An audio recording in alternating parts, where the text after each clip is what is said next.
Pues me encargó que yo o les lea prácticamente un texto, la Dei Verbum. Con base a esto, pues se dejarán unas preguntas de tareas a la cual él me hizo llegar y yo les haré llegar a ustedes.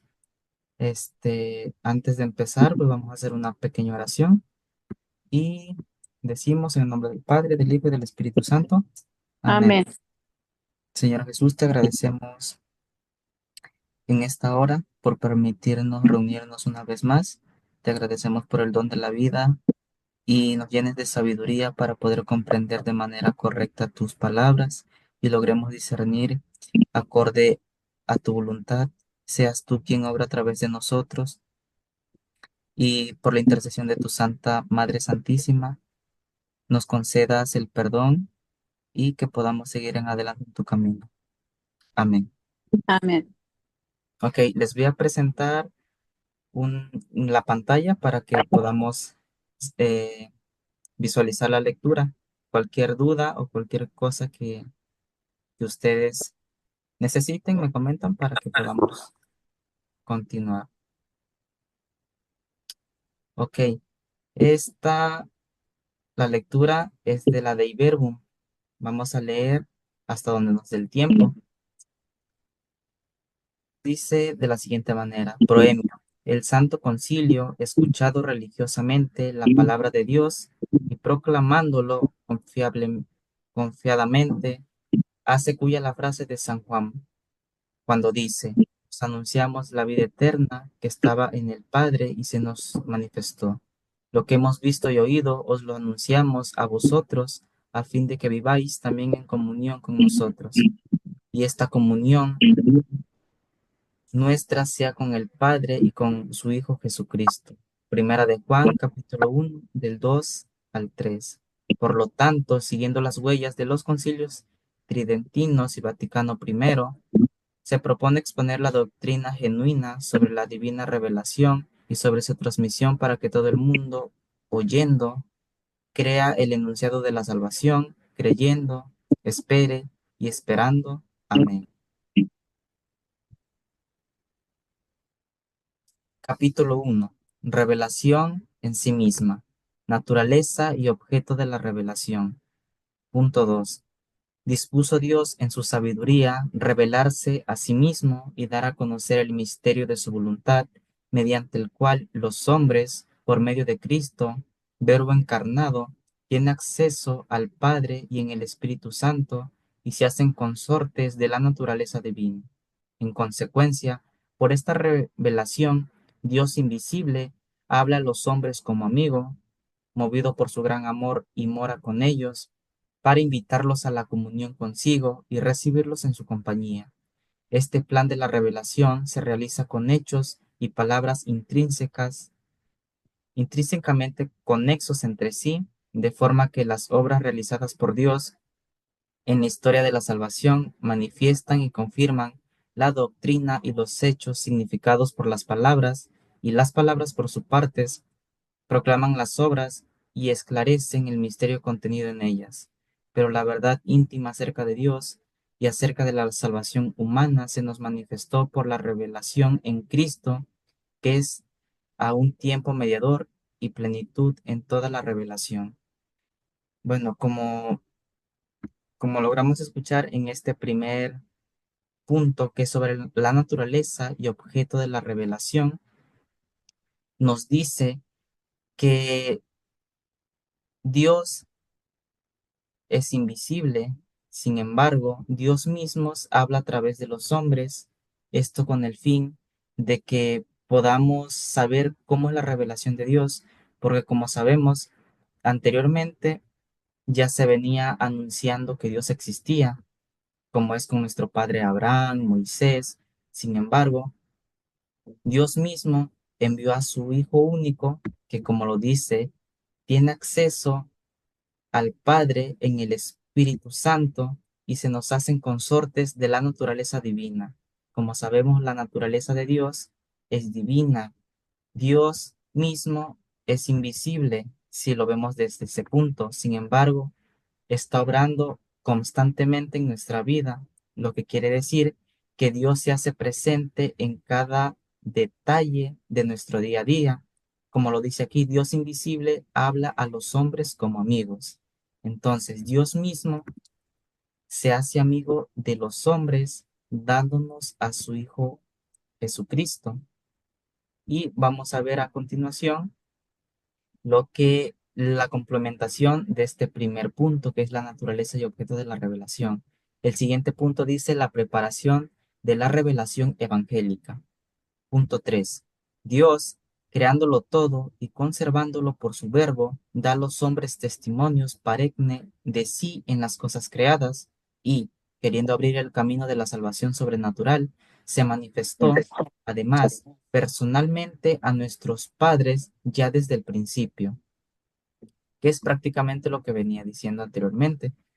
Después de su caída, adelantó en ellos la esperanza de la salvación con la promesa de la redención y tuvo in- insensate cuidado del género humano para dar la vida eterna a todos los que buscan la salvación con la perseverancia en las buenas obras. En su tiempo llamó a Abraham para hacerlo padre de un gran pueblo al que luego instruyó por los patriarcas, por Moisés y por los profetas, para que lo reconocieran Dios único, vivo y verdadero, Padre providente y justo juez, y para que esperaran al Salvador prometido, y de esta forma, a través de los siglos, fue preparando el camino del Evangelio.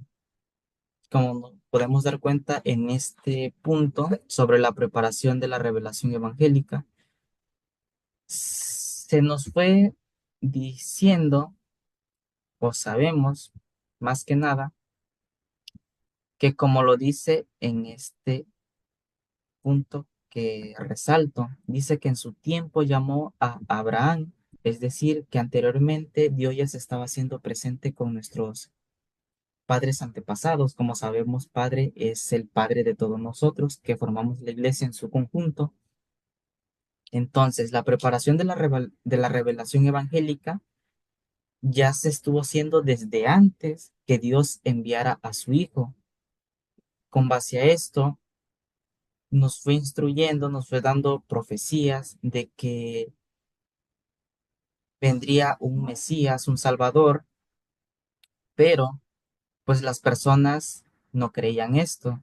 Sin embargo, Dios nunca quebrantó su palabra, Dios no engañó a su pueblo, Dios sacó a su pueblo de la esclavitud y hasta que Él, en un tiempo, pues como sabemos, envió a su Hijo por medio, puso su mirada en una mujer virgen, que como conocemos hoy en día en nuestra Santa María.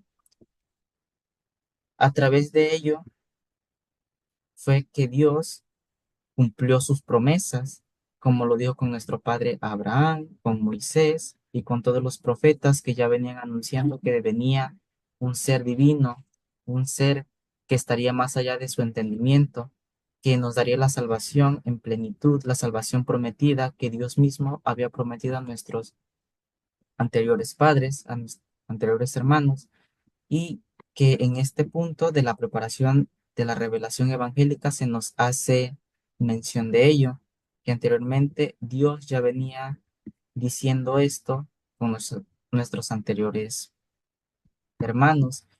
Ahora tenemos lo que es el punto número 4, que es en Cristo culmina la revelación. El punto número 4 nos dice así: después que Dios habló muchas veces y de muchas maneras por los profetas, últimamente, en estos días, nos habló por su Hijo, pues envió a su Hijo, es decir, al Verbo eterno, que ilumina a todos los hombres, para que vivieran entre ellos y les manifestara los secretos de Dios. Jesucristo, pues, el Verbo hecho carne, hombre enviado a los hombres, habla palabras de Dios y lleva a cabo la obra de salvación que el Padre le confió. Por tanto, Jesucristo, ver al cual es ver al Padre por su total presencia y manifestación personal, con palabras y obras, señales y milagros, y sobre todo con su muerte y resurrección gloriosa de entre los muertos. Finalmente, con el envío del Espíritu de verdad, completa la revelación y confirma con el testimonio divino que vive en Dios con nosotros para librarnos de las tinieblas del pecado y de la muerte y resucitarnos a la vida eterna. La economía cristiana, por lo tanto, como alianza nueva y definitiva, nunca cesará y no hay que esperar ya ninguna revelación pública antes de la gloriosa manifestación de nuestro Señor Jesucristo. Entonces, ¿dónde termina o dónde culmina la revelación? Pues nos dice aquí que esta culmina cuando Dios mismo envió a su Hijo. Es decir, que todo este proceso de la revelación que ya se venía viendo con nuestro padre Abraham, Moisés, se viene a cumplir esta promesa de la tierra prometida o de la salvación del pueblo, el Salvador prometido, se culmina cuando Dios envía a su Hijo Jesús para que a través de él logre anunciar su palabra, logre discernir lo que anteriormente nuestros antiguos padres ya venían diciendo. Es decir, Dios mismo envió a su Hijo único hecho hombre para que hablara con los hombres. Y esto, pues como sabemos, y en la Biblia nos lo recalca, que ver a Jesús es ver a su Padre. Si no vamos a Jesús, no vamos al Padre. Entonces, todo esto de la revelación culmina con nuestro Señor Jesucristo, que a través de Él tuvimos la salvación, nuestros pecados fueron perdonados y gracias a Él tenemos vida y vida eterna, que si seguimos la vida como Él nos lo pide y nos los enseña, Él nos resucitará de entre los muertos y nos dará una vida eterna. Entonces, todo esto nos ha servido que hasta hoy en día sigamos adelante confiando en Cristo mismo, que a través de Él vemos a su Padre, que es Dios,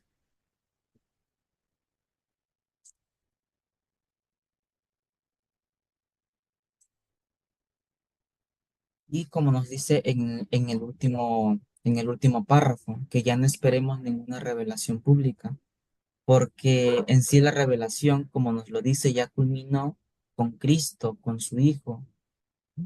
Entonces, ¿cómo vamos a esperar o vamos a esperar a que algo suceda para creer si ya lo sucedido ya estuvo con el envío de Jesús para que nosotros creyéramos? Entonces, ya no hay que esperar pruebas, señales de que Dios existe, porque Dios, para que la humanidad creyera que Él existía, como lo he venido diciendo, envió a su Hijo único para que a través de él anunciara su palabra y las personas, el mundo entero, no perdiera ni pereciera en el pecado. Porque, como sabemos anteriormente, las personas solamente confiaban o confiaban prácticamente en varios dioses. Entonces, lo que hizo Dios es enviar a su Hijo para que a través de él fundara una sola iglesia. Y con esto la palabra de la verdad se extendiera a través del mundo entero. Proseguimos con el punto número 5, que es la revelación, hay que recibirla con fe. Nos dice de la siguiente manera: cuando Dios revela, hay que prestarle la obediencia de la fe, por la que el hombre se confía libre y totalmente a Dios, prestando a Dios revelador el homenaje del entendimiento y de la voluntad, y asistiendo voluntariamente a la revelación hecha por él. Para profesar esta fe es necesario la gracia de Dios, que proviene y ayuda a los auxilios internos del Espíritu Santo, el cual mueve el corazón y lo convierte a Dios, abre los ojos de la mente y da a todos la suavidad en el aceptar y creer la verdad. Y para que la inteligencia de la revelación sea más profunda, el mismo Espíritu Santo perfecciona constantemente la fe por medio de sus dones. Entonces, nos dice la revelación, hay que recibirla con fe. Es muy interesante esto. ¿Por qué? Porque para que Dios, como sabemos, Dios le regala a sus hijos diferentes dones, como lo decían en la clase pasada nuestro seminarista Víctor, que Dios regala diferentes dones, sin embargo, el Espíritu es el mismo. ¿Qué quiere decir esto? Que Dios le regala las personas, a sus hijos, que somos nosotros, diferentes dones. Puede ser dones de lengua, de visión, de diferentes tipos de dones. Sin embargo, para que Dios nos revele, hay que tener obediencia, pero obediencia en la fe. Entonces, para confiar totalmente en Dios y que Él, a través del Espíritu Santo, nos logre revelar ciertas cosas, tenemos que ser obedientes a la fe. Sin embargo, el mismo Espíritu Santo es el que se va a encargar de perfeccionar constantemente nuestra fe. Sin embargo, nosotros también tenemos que ayudar a Dios, porque Dios dice, ayúdate, que yo te ayudaré. No todo le tenemos que dejar a Dios, no hay que dejarle todo a Dios. También hay que ayudarnos a nosotros mismos para que Dios mismo obre a través de nosotros y a través de ello nuestra fe pueda ser más fuerte y que a través de esta Dios mismo pueda obrar y aceptar las cosas siempre con amor. ¿Por qué? Porque eso le agrada a nuestro Señor Jesucristo. Como sabemos, Dios envió a su Hijo y sabiendo él que su Hijo tenía que morir para poder salvar al pueblo, a su pueblo, Dios aún así decidió regalarnos a su Hijo para que éste muriera. Sin embargo, murió por un bien de la humanidad, para que nosotros ya no fuésemos esclavos del pecado, esclavos de la muerte. Entonces, ¿qué hay que hacer para obtener esa revelación? Hay que recibirla con obediencia, pero con obediencia en la fe. Ahora, pasando al punto número 6, dice las verdades reveladas. Mediante la revelación divina, quiso Dios manifestarse a sí mismo y los eternos decretos de su voluntad acerca de la salvación de los hombres, para comunicarles los bienes divinos, que superan totalmente la comprensión de la inteligencia humana.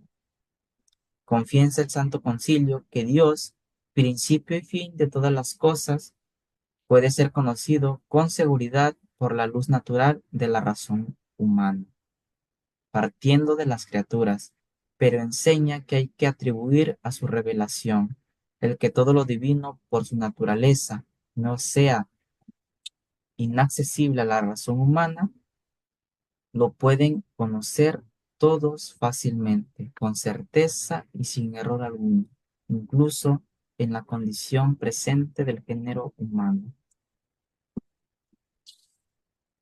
¿Qué logramos entender de esto? Bueno, esta nos dice, nos habla prácticamente de las verdades reveladas. Como sabemos, Dios anteriormente hablaba en parábolas. Dios mismo a través de su Hijo Jesús nos hablaba en parábolas. Sin embargo, aquí nos recalca algo muy cierto. Dice, para comunicarles los bienes divinos, como sabemos, Dios es un ser divino que supera totalmente la comprensión y la lógica humana. Pero Dios, sabiendo que somos seres humanos, que nos hizo imagen y semejanza suya, ¿qué es lo que hizo? Que a través de todas sus palabras, de todas las palabras que le dio a su Hijo para que éste lo pudiera transmitir a la humanidad, que hizo que a pesar de que son un ser divino, hizo que las personas, nosotros como humanos, podamos entender aquello divino. ¿Cómo lo hizo? Pues partiendo precisamente de las criaturas, que es como nos lo dice que Dios, principio y fin de todas las cosas, puede ser conocido con seguridad por la luz natural de la razón humana, partiendo de las criaturas, pero enseña que hay que atribuir a su revelación el que todo lo divino que por su naturaleza no sea innecesaria a la razón humana. Es decir, que Dios mismo nos dé el conocimiento necesario para que podamos discernir sus palabras y éste pueda ser entendible y podamos compartirlos con nuestros demás hermanos. Es decir, que Dios nos da el conocimiento necesario. Sin embargo, la humanidad es la que se encarga a veces de difundir incorrectamente la palabra que Dios mismo ha plasmado en la Sagrada Biblia. Como sabemos en los evangelios sinópticos que nos da el seminarista Fernando, nuestro maestro Fernando, nos habla precisamente de los evangelios sinópticos, que retomando un poquito de lo que él nos ha dado en las anteriores clases, es que nos dice que Dios no fue quien escribió los evangelios, sino fueron los mismos Apóstol. apóstoles que se encargaron de discernir todas estas palabras, hechos y acontecimientos que ocurrieron justamente y precisamente en el momento que Dios envió a su Hijo único. Entonces, Dios, claro que nos da el conocimiento necesario para que nosotros, como hijos de Él, podamos discernir sus palabras, pero, como lo comentaba anteriormente, no todas las personas lo disciernen de manera correcta. Es por esto que para que estas verdades sean reveladas, hay que tomar mucho en cuenta el punto número 5, que es de la revelación, hay que recibirla con fe. Y la fe la vamos a obtener a través de la obediencia. Dice la obediencia de la fe. Dice, cuando Dios revela hay que prestarle la obediencia de la fe. Si no tenemos esa obediencia de la fe, mm, por más que tratemos de discernir las cosas, no se va a poder. ¿Por qué? Porque nosotros no estamos poniendo nuestra parte. A veces queremos que Dios nos dé las cosas y le exigimos, pero no solamente basta con exigir, sino que hay que poner de nuestra parte y pedirle a Dios que nos dé ese amor, esa paciencia, esa sabiduría necesaria, que nos regale un poquito de esa sabiduría para que podamos discernir su palabra como Él quiere y no como nosotros querramos. Por eso es muy importante la oración, la perseveración y el banquete que se presenta en la misa, en la Sagrada Eucaristía.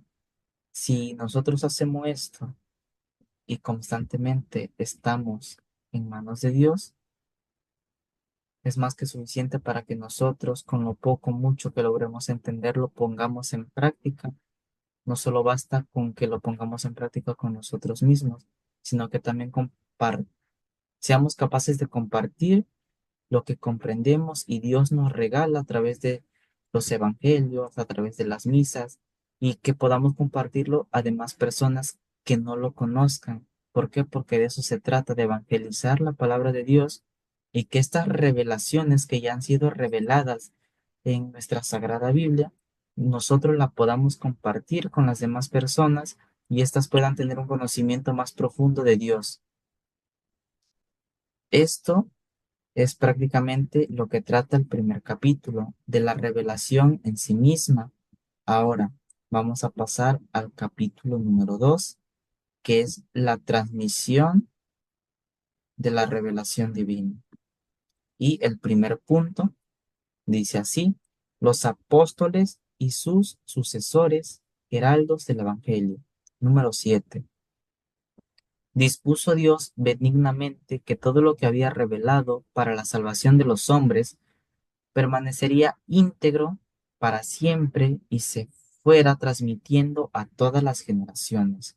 Por ello, Cristo Señor en quien se consuma la revelación total del Dios sumo, mandó a los apóstoles que predicaran a todos los hombres el Evangelio, comunicándoles los dones divinos. Este Evangelio, prometido antes por los profetas, lo completó él y lo promulgó con su propia boca, como fuente de toda la verdad salvadora y de la ordenación de las costumbres, lo cual fue realizada fielmente tanto por los apóstoles, que en la predicación oral comunicaron con ejemplos e instituciones lo que habían recibido por la palabra, por la convivencia y por las obras de Cristo, o habían aprendido por la inscripción del Espíritu Santo, como por aquellos apóstoles y varones apostólicos que bajo la inspiración del mismo Espíritu escribieron el mensaje de la salvación. Mas, para que el Evangelio se conservara constantemente íntegro y vivo en la Iglesia, los apóstoles dejaron como sucesores suyos a los obispos, entregándolos su propio cargo del magisterio. Por consiguiente, esta sagrada tradición y la sagrada escritura de ambos testamentos son como un espejo en la iglesia peregrina en la tierra. En la tierra contempla a Dios, de quien todo lo recibe hasta que lo sea concedido el verbo cara a cara, tal como es Primera de Juan, del 3 al 2. Entonces, todas estas revelaciones que Dios hizo anteriormente, como lo vimos en el capítulo número 1, que venía abarcando de nuestro padre Abraham y su descendencia, se hizo presente justo cuando Dios envió a su Hijo Jesucristo, y Cristo, Jesucristo, mandó a sus apóstoles, como sabemos. Él tenía 12 apóstoles y a través de ello, ¿qué hizo?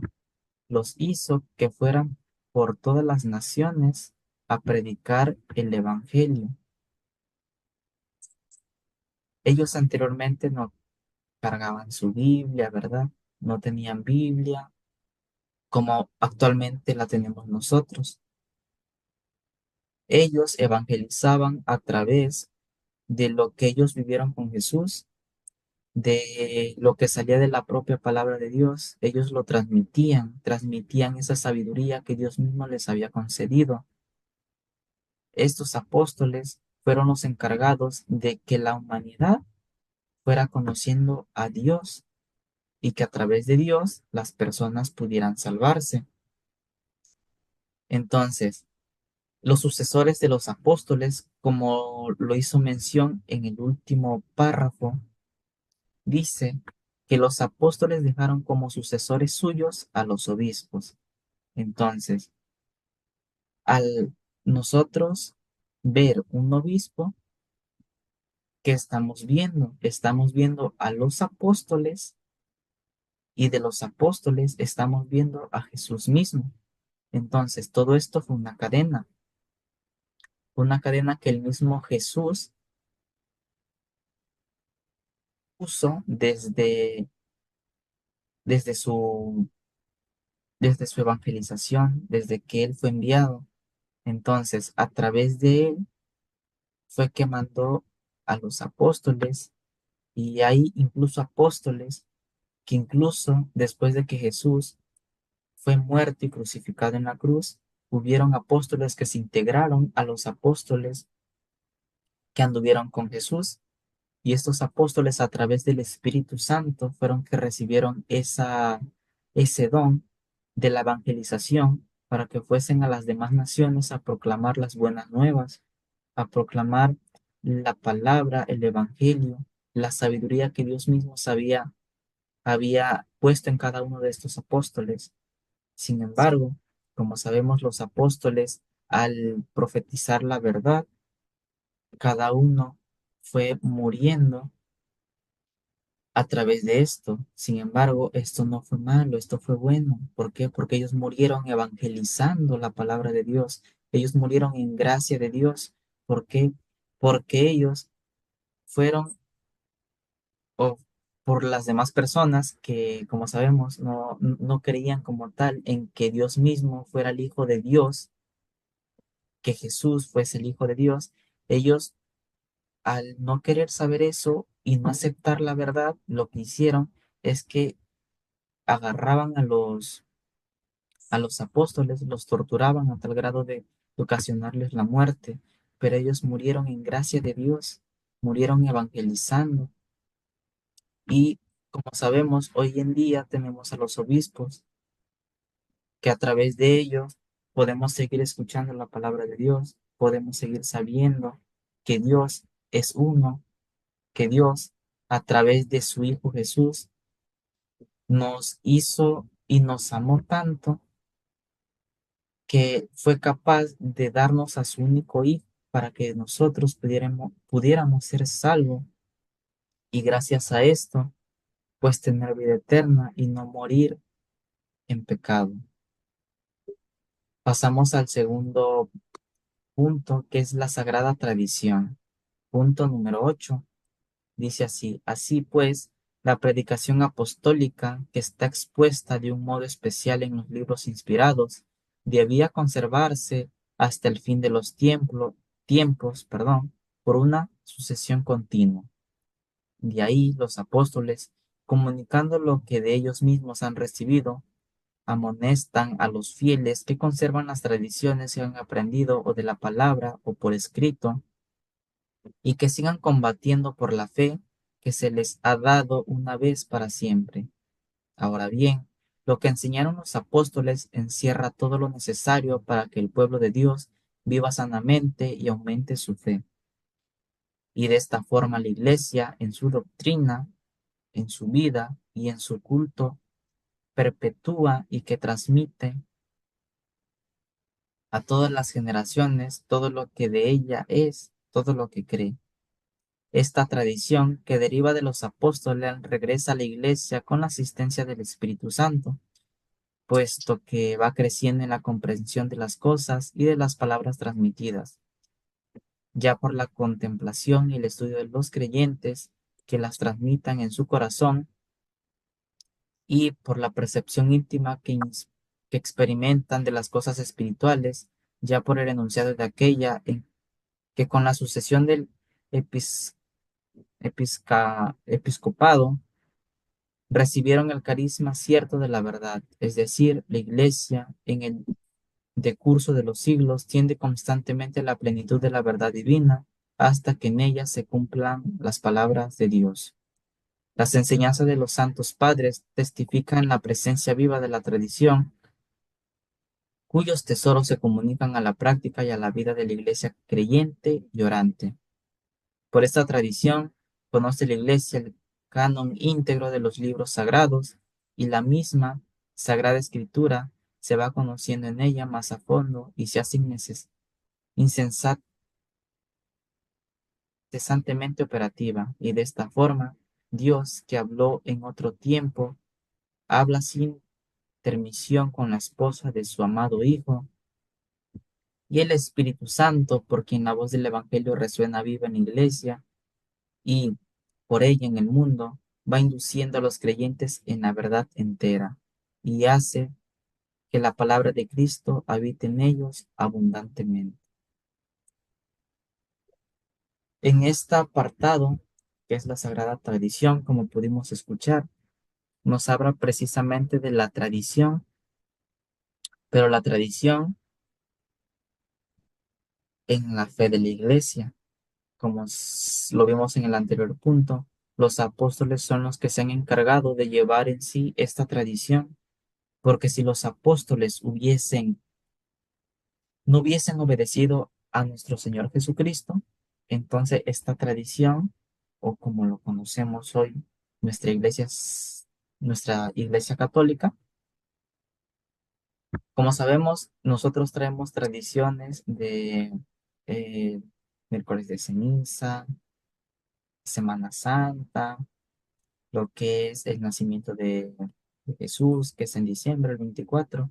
Todas estas tradiciones traen consigo o lo trajeron consigo los apóstoles, que fueron enviados precisamente como lo veíamos en el punto anterior, que fueron enviados por Dios mismo. Entonces, esta tradición es gracias a los apóstoles que actualmente tenemos la dicha de que nosotros seamos capaces de tener y saber y escuchar lo que dice nuestra Sagrada Escritura, tener más conocimiento y saber lo que pasó anteriormente. Como nos lo vuelve a decir en este punto de la Sagrada Tradición, Dios ya venía hablando anteriormente. Sin embargo, al enviar a su Hijo, este se hace presente a través de él y a través de Jesús fue quien manda a los apóstoles para que esta tradición se siguiese transmitiendo de generación en generación. Y como sabemos, hasta hoy, en el siglo XXI, la Santa Iglesia Católica sigue constante a las tradiciones que Jesús mismo dejó puesto. ¿Para qué? Para que las personas, nosotros como sus hijos, tengamos este conocimiento de la verdad, tengamos esta necesidad de saber más de la palabra de Dios, de saber que Dios nunca nos abandonará, que Dios siempre permanecerá con nosotros y sobre todo que si nosotros ponemos en práctica su palabra y hacemos y obedecemos, amamos a nuestro prójimo y le servimos a Dios de corazón, tengan por seguro que Dios siempre estará con nosotros, siempre y cuando nosotros también pongamos de nuestra parte, porque muchas veces el mundo culpa a Dios de las cosas que suceden, sin embargo no se dan cuenta que son sus propias acciones las que los llevan al caos. Entonces, no es justo que Dios haya dado la vida por nosotros, que Jesús mismo haya dado la vida por nosotros y que nosotros la estemos desperdiciando.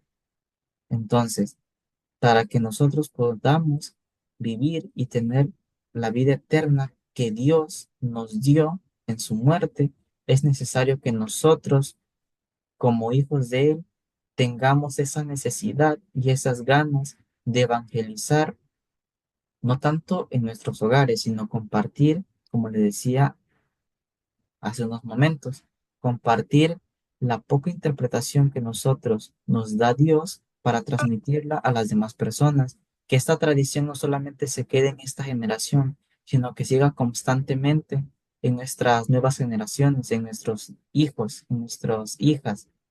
Entonces, es muy importante que la Sagrada Escritura la hagamos saber a las demás personas, sin importar si son de diferentes religiones, de diferentes culturas. Si nosotros hablamos con amor y con esa fe la palabra de Dios, tengan por seguro que estaremos salvando un alma, que eso a Dios le agrada y tengan por seguro que si hacemos todo esto, Dios jamás nos abandonará, nunca estaremos solos.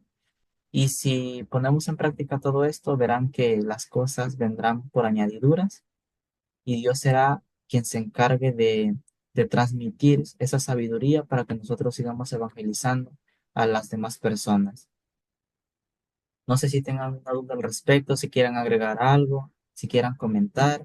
Recuerden que las clases son para ustedes y ustedes pueden hacer cualquier pregunta, pueden aportar ideas, aportar de sus conocimientos para que la clase sea más enriquecedora y podamos convivir sanamente en saber más sobre nuestra Santa Iglesia. Yo me voy a quedar hasta este punto porque para que se relajen un poco, se estiren, no estén entumidos y esperar a que llegue nuestro próximo maestro y nos imparta la clase que es la historia de la Biblia, la historia de la iglesia. No sé si tengan alguna duda al respecto o quieran aportar algo.